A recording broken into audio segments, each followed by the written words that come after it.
At center, at 6 foot 9 inches, number 13, Tristan. We've got NBA basketball in store for you here at Quicken Loans Arena in downtown Cleveland, Ohio. It's the home of the Cavs. Here's Irving. He's coming off a 28-point game against Philadelphia. And also defensively, he was really aggressive. I mean, matter of fact, he had 4 steals over the course of that game. Dellavedova dishes to Love. It's good, and he drew contact on the shot, so he will go to the line. A 3-point play chance here. Fun watching Kevin Love. He can do everything on the offensive end, Clark. He's been that way really his entire career, going back to high school. Yeah, his game is low to the ground, too. No explosive moves or dunks. He takes you on and beats you with skill. Good footwork, smooth shot, sharp passer, and an excellent IQ. Cleveland's gotten just 2 of 6 to fall from 3-point range so far in the first. There's a screen. Nobody near Irving. And misses it off the right side of the rim. I didn't see that miss coming. I mean, he's usually been money from that range. And the rejection by Love. It's stolen by Mahinmi. Here's Hill. Uses the glass to finish the layup. Yes. And now we'll get perspective here on how the hustle game has been going for Indiana. Well, I think the defensive aggressiveness on display here has caught him off guard, playing airtight defense and coming up with the steals. And also, they're jumping on a lot of turnovers, making sure they turn them into points at the other end. That's good. And he is really in a zone right now, playing and scoring with confidence. Outside Turner. It's back to Hill. And stolen by Love. 3-on-3. Shumpert passes to Irving. Dellavedova kicks to Irving. Off target from outside. For Indiana, they've gone 7 of 13, just over 50% from the floor. Some good looks. Pass to Turner. Dishes to Mahinmi. Foul call that time on the way up. That'll give him 2 chances at the free throw line here. Cavs were poised to make a huge run last year in the playoffs. Snubbed the Celtics in the first round, but it cost them. Yeah. And even though they did get that sweep. With a different look here. Tristan Thompson, he's checked in for Mozgov. Love comes in for Channing Frye. James checked in for Shumpert. And Smith subbed in for Matthew Dellavedova. J.R. Smith and LeBron at the 2 and 3. Kevin Love out there with Tristan Thompson. And it's Irving in at point. So that's who's on the floor for the Cavaliers. No denying it, injuries were a big part of the storyline in the Cavs postseason. Fortunately, LeBron James was otherworldly after the first round. Took care of the Bulls, then went on to sweep the Hawks to get back to the finals. Moving it up. So he gets the whistle. Contact on the way up, and 2 shots coming up. That's his first personal foul. And for the Cavs last season, their toughest test would be in the finals against the Warriors. Like every other team, they just couldn't handle the Warriors for a full series. A great run to the finals, and surely they'll want to return there this season. And it's not often that one of your enforcers is also one of your best 3-point shooters, but such is the case with J.R. Smith. Everywhere he's gone, he's played both roles, sometimes to the team's benefit, but others to its detriment. Love with a wide-open look. Yes, and it's Smith with the assist that time. Love's got it all tied up now for the Cavs. Ellis kicks to Freak. Ellis against Irving. Ellis dishes to Freak. And once again off the mark by Indiana. Greg, on the topic of Smith, you never know what his personality is going to bring to the game, or Clark, even the moment. Yeah, that's exactly right. Moment to moment, it's an adventure. When the good JR is rolling, he's knocking down threes, playing solid D, creating havoc for the opponent. Bad JR is taking and missing wild shots, going to sleep on defense, and causing problems for his own team. Yeah. Irving's shot is good. I mean, if the defender is going to play off like that, then you know what's going to happen. There are going to be points put on the board. Near the 3-point line, it's Ellis. And it's in. Basket number 6 for him thus far. He has only missed 2 shots from the floor.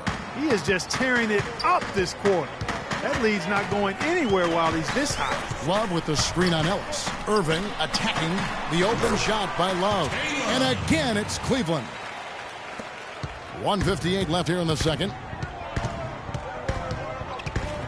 They double team Ellis. He dishes it to Freak. Back to Ellis.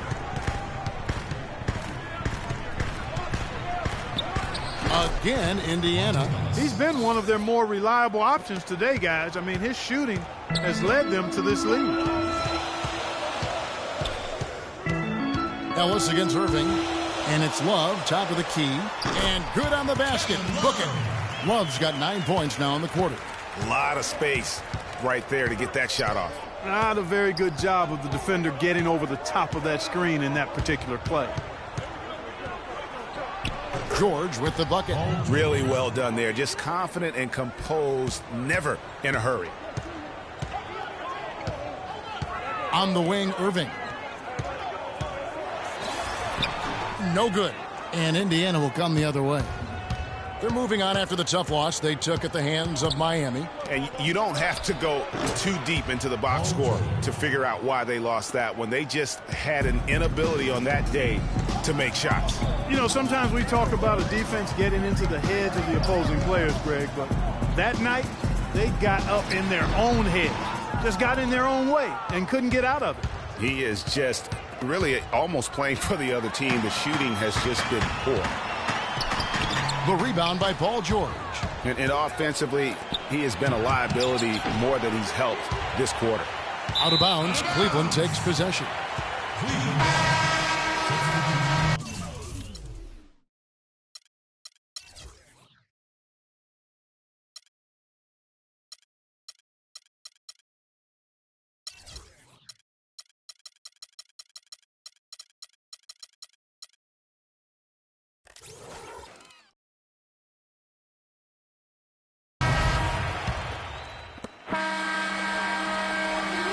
And a pretty tightly... Gentlemen, I'm over here with Tristan Thompson, and after that first half, Tristan, what's the plan going to be for this second half? Well, it's simple. It's going to be a dogfight. You know, they got big guys, true bigs, and we got to come out, play hard, and not let up. You have to have plenty of bark in a dogfight, Tristan. Thank you. Guys? Thank you, Doris. And we'll be right back after halftime for the start of quarter number 3.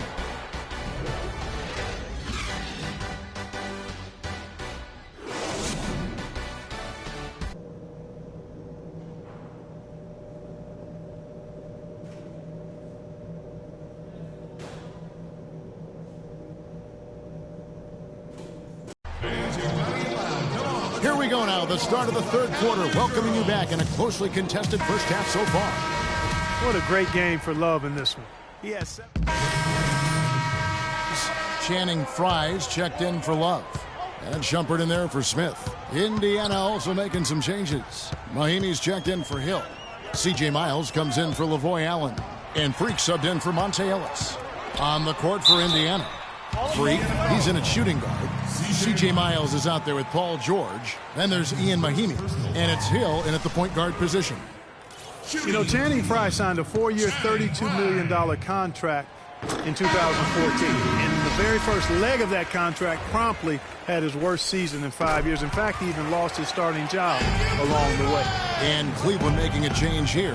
Mozgov's checked in. We're seeing today what makes him one of the best free throw shooters among the league's big men. Beautiful stroke. And that one's good. Free. There's PG creating for a teammate. Terrific dime drop. The Cavaliers trail by 5.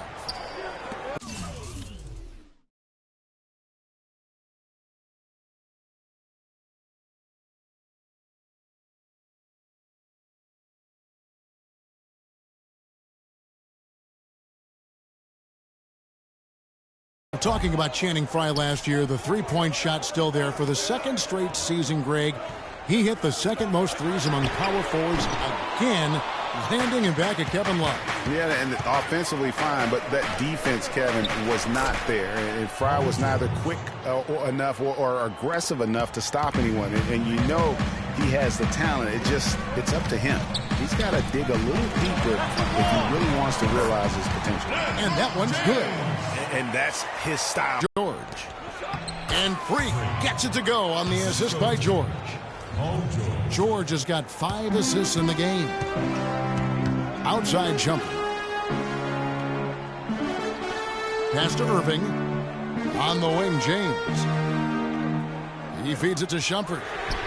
Bangs home the trifecta. Most any NBA player can make you pay when you leave them that wide open. That's why you have to stay alert on defense. And it's Hill penetrating. And guys, no doubt George Hill had it rough last season. He missed the first 28 games with that left knee injury. Came back for 5, then missed another 11 games before his season got going. But you know what? He had one of his most productive years from that point on. The Pacers have converted 1 of 2 free throws so far today. Take a break. And their free throw percentage as a unit last year, 76%, right around the middle of the road.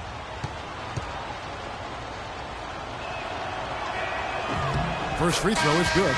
Slowing down George Hill, no easy feat. He has 9 points and the 1 steal. And guys, So no problem for Indiana as they get the win. A solid win on the road for them. This building was dead silent by the time GA this one walked.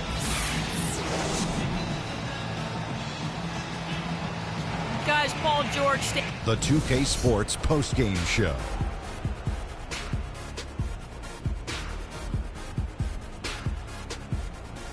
Thank you, Kevin. And now we get a chance to present our Jordan Player of the Game, Monte Ellis. Talk about lighting it up in the second quarter. My word, that was just huge. And the impact carried them through the entire game. They were riding a 2-game. And that brings us to the end of our broadcast for this evening. For Kenny Smith, Shaquille O'Neal, Kevin Harlan, and our illustrious 2K Sports crew, this is Ernie Johnson saying good night. And we'll see you again soon, but not soon enough.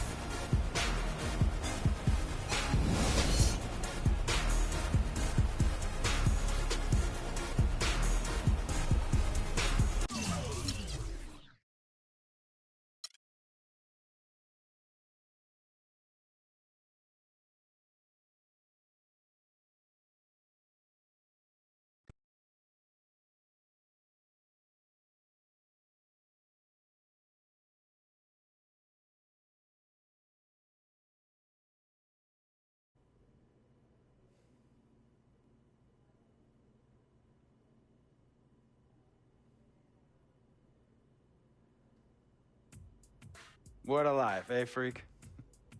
1 minute you're playing 21 and horse on the courts in Harlem, and the next moment you're in the showroom, configuring the gunmetal and graphite exterior of your luxury car and your iPad mini. Oh, I bet you get a crazy crowd when you drive that car around the block in the old neighborhood, huh? Yeah, living the dream. Bad pandemonium. But folks from back around the way are real proud of me. Yeah, I hear you. Local kid makes good.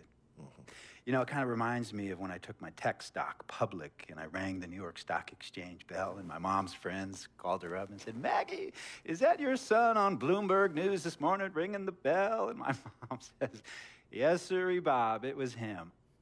That was a great moment, freak. And you know, our lives are like a pearl necklace of great moments, all strung together with the finest silk thread of memories. And we have to be very careful how we cultivate those pearls and we thread that necklace. Does this meeting by any chance have to do with Vic Van Leer? I grew up in the burbs, freak. I wasn't poor, upper middle class, comfortable. My daddy worked as an accountant for one of the largest insurance firms in the country. Smart with his money. Mom didn't have to work. I went to boarding school. And then my dad died of a heart attack when I was a freshman at MIT. I was a movie geek, wanted to be a civil engineer, but I made my fortune by becoming a hybrid of both those interests. My dad didn't want me to be an accountant. Oh, listen to this. My best friend was a guy named Isidore. Yeah, we called him Izzy. He was one of the smartest human beings I have ever met in my life. I mean, Izzy was taking second-year college calculus courses as a high school sophomore, right? Straight-A student, full ride to MIT. Izzy had the world at his fingertips. But he was always looking for trouble, and trouble found him.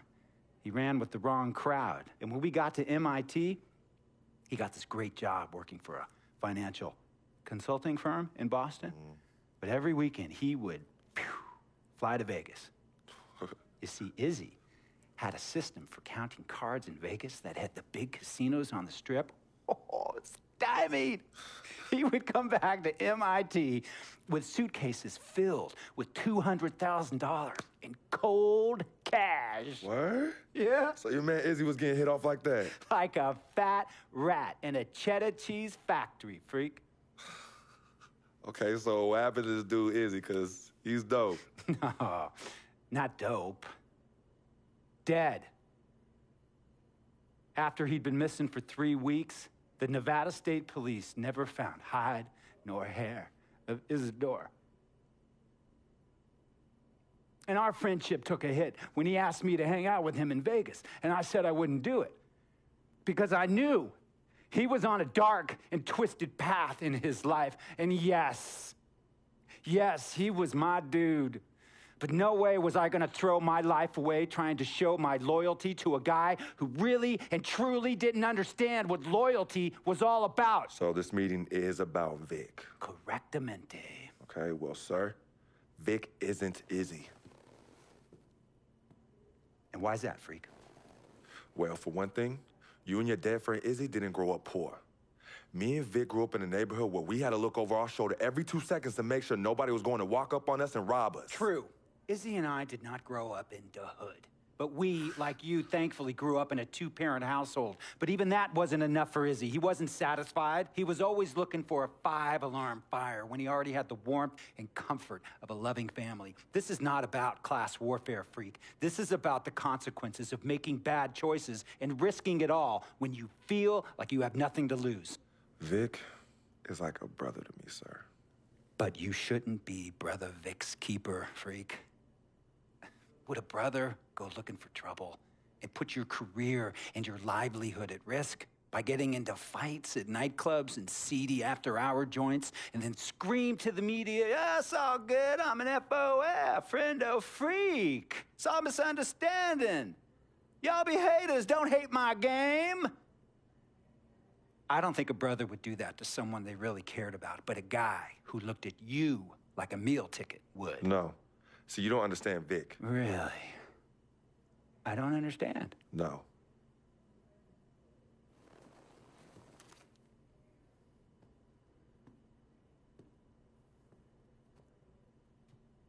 Look, man, it was a misunderstanding with the guy in the next VIP booth.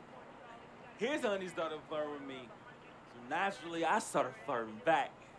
Next thing I know, Captain Cornball's off my grill piece beefing. Next thing he know, he got a 2-piece and a biscuit on his left eye.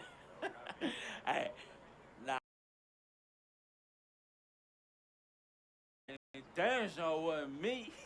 Hey, Captain Cornball's mad because I'm an FOF, friend of freak.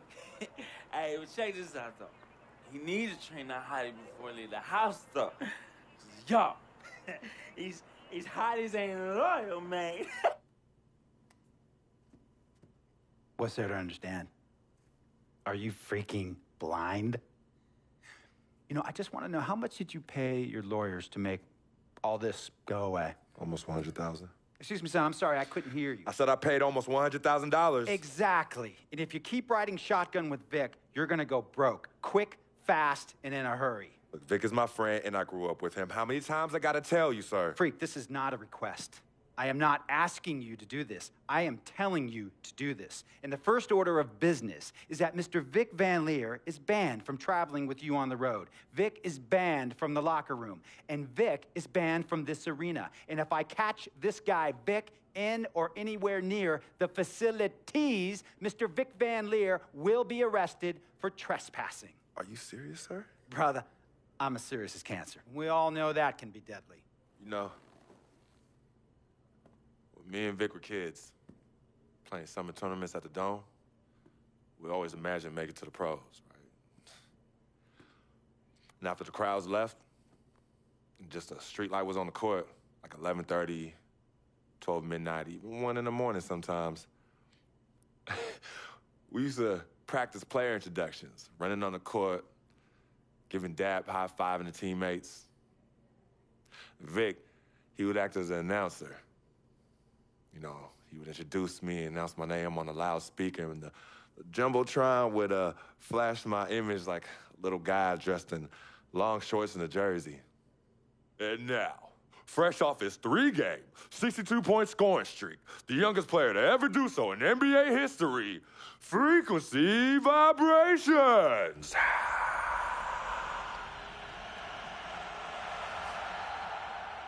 So me and Vic would sit in those empty bleachers at the Dome and dream like nobody's business. And now I'm living a dream. For real. And in so many ways, Vic was part of that. Please, listen to me. I mean, I know this guy's your dude from way back. Look, me and Vic go way back like the front seats of a 67 Cadillac. That's good. We go way back. Did you say front seats? Front seats of a 67 Cadillac. We go way back like the front seats of a 67 Cadillac. Well, Jiminy Crickets. I'm going to be the hit once again at Herbie Allen's Sun Valley Shindig because my fellow billionaires love it when I walk and talk that talk. So that almost sounds... No, let me tell you exactly what it sounds like. I respect, admire, and most importantly, love you as a human being and a role model. But I pay you a lot. And I mean, I pay you a lot of money to play for my team. And I am in this game to win it. And you can't win it with an albatross around your neck like Vic. So Vic is done. History. And here's some more lingo that I picked up from a former megastar who used to play for me several seasons ago. Thought I would never release him until I did. And now he's the sixth man on a struggling team in Venice. And yeah, I'm talking Venice with the canals and the gondolas and Harry's Bar, not the street ballers next to the fortune tellers on the beach in Cali. This guy used to tell me when he thought there was a player destroying our team, don't be a hero, cut that zero. And that is what I am telling you about Vic, freak. Don't be a hero, cut that zero. The only thing Vic brings into your life is headache and unwanted and unnecessary negative attention. And it will begin to affect your mindset. And when it affects your mindset, it's going to affect your play. And when it affects your play, it's going to affect my team. And when it affects my team, it's going to affect my money. And if it affects my money, Google Translate will become your new freaking friend. I want a championship ring, freak, and I want you to help me get that ring. And banners after banners hanging from the rafters in this arena. So, freak, hear me clearly and hear me good. V, G, Vic, gotta go.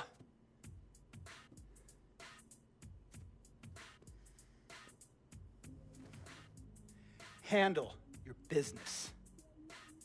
And remember, that contract you signed contains a morality clause, a very important clause that revolves around your conduct on and off the court and how it can negatively impact my team. Now, I don't want you to have to learn Italian or Croatian as a second language. And hey, playing pro ball overseas, there's nothing wrong with that. But the arenas are nothing like this, nor will the money be the same. And on top of all of that, this is the U.S. of A., the greatest freaking country in the world. Ask yourself, is Vic worth all that? Think about it. Think long, think wrong.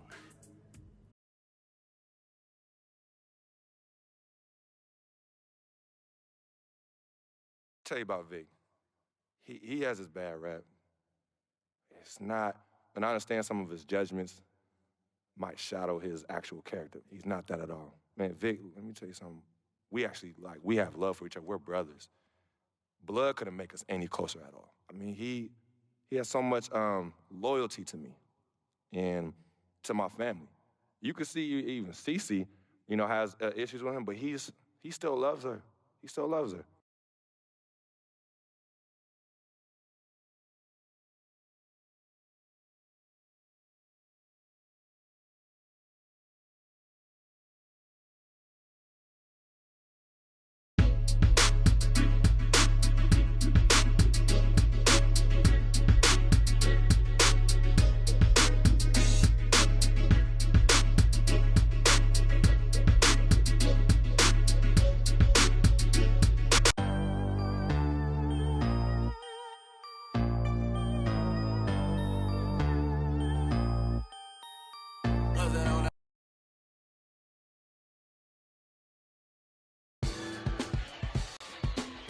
Steph Curry and the Warriors next game.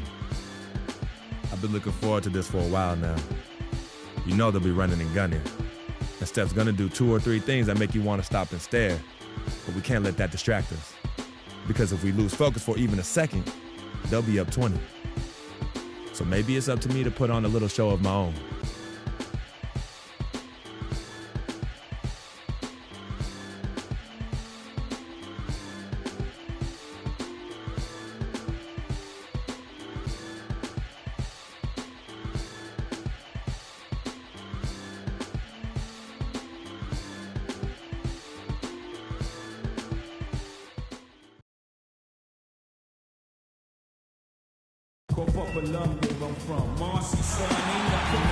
Always a majestic view of the War Memorial here in downtown Indianapolis. Nothing goes together like the Pacers and Indiana as we get ready for an interconference contest here in Indianapolis. The Warriors are in the midst of a road trip going into this one. Well, they're entering a bit of a soft spot in their schedule, facing off guys against some of the lower-ranked teams in the league, and we'll see if they're able to take advantage and have their win total. And seeing where the Warriors are, not a perfect start to the season, but they're in a position where all it takes is one modest winning streak to jump into that tough spot. Exactly right, Greg. I mean, this is a team capable of going on a major roll at any time. Now, Golden State's starting 5.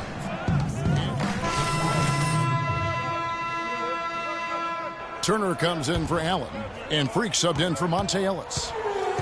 Golden State also making some changes. Festus Ezeli comes in for Andrew Bogut. And it's Harrison Barnes in for Andre Iguodala. And that one's good. Freak's got his first points of the game. Warriors trail by 3. Pacers didn't have the year they wanted to last season. Still, their defense was right near the top. They kind of hang their head on that, don't they? Exactly. I mean, that is what this team's culture is all about, defense. And even in a down year, they were very hard to play against for other teams. Now here's Curry following the miss by Miles Turner. A shot by Thompson, and no one's around. Can't tie it up as that one's no good. Pacers leading by 3. Turner with a screen on Thompson. Nobody near George. Hangs home the trifecta. George has got his second bucket of the night. They got themselves in front with some outstanding shooting right off the bat. It's been a complete technical dominant performance out here. They are in a zone. Here's Hill. Harrison Barnes picking up that last basket. Move the ball. Stick it too much. Dishes it to Turner. It's back to Hill. 6 to shoot. From deep. And they turn over the 24-second buzzer, signaling the shot clock violation. Indiana making some changes. C.J. Miles, he's checked in for Paul George. Rodney Stuckey's subbed in for Freak. And Golden State also making a change. Sean Livingston, he's checked in for Steph Curry. Ends up with a new group on the floor. Andre Iguodala is checked in for the Warriors. Curry comes in for Klay Thompson. Setting the floor for the Warriors. Iguodala and Green are set at the forward spots. Livingston is out there with Steph Curry. And it's Ezeli in at the center, locking down the middle. And that gets him going here in the second after hitting 2 from long range in that first. Allen, a screen on Curry. And it's Ellis penetrating, and he gets it to go as they call the foul. He's on his way to the line for one more. Great job of screening there. Nice job to take it to the rim and get the finish. The Pacers shooting their first free throw of the evening. And really, the Warriors had an amazing regular season last year. Just from a historical standpoint, it was one of the best ever. Now here's Green. He gives his team some nice contributions, averaging a bit over 10 points a game. Pick up by Hill. Feeds to Freak. Puts one up from 19. That's short off the rim.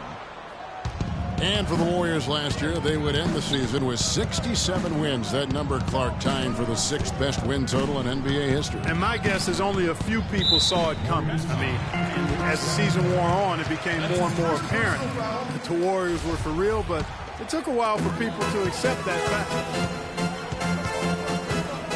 Hill, a screen on Curry. Ellis goes in. They get it back. And that'll be Indiana as it goes out of bounds. Pacers retain possession. And a little under 3.5 minutes elapsed in the second quarter of play.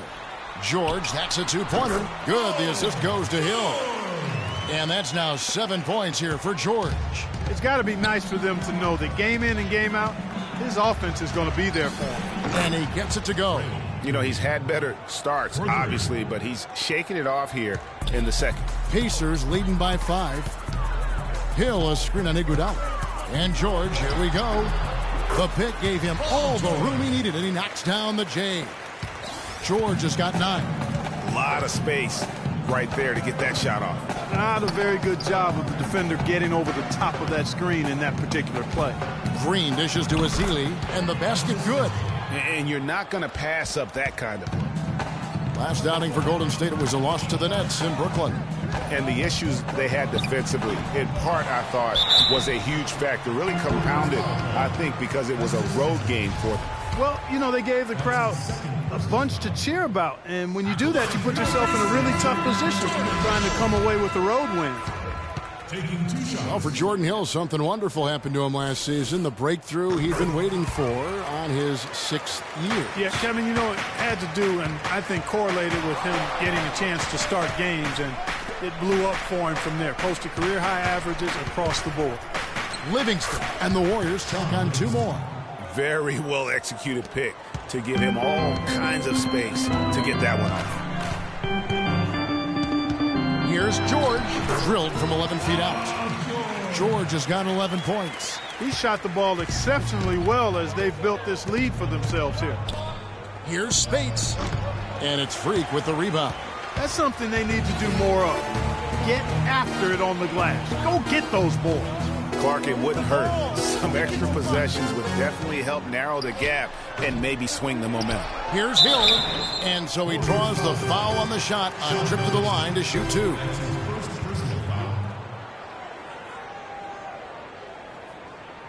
This is his second trip to the line in this one. Taking 2 shots. And he knocks down the first one. You know, they've changed their game here in the second, getting a little bit more physical, playing with some toughness now. And we finished one. All right, Kevin, here with Coach.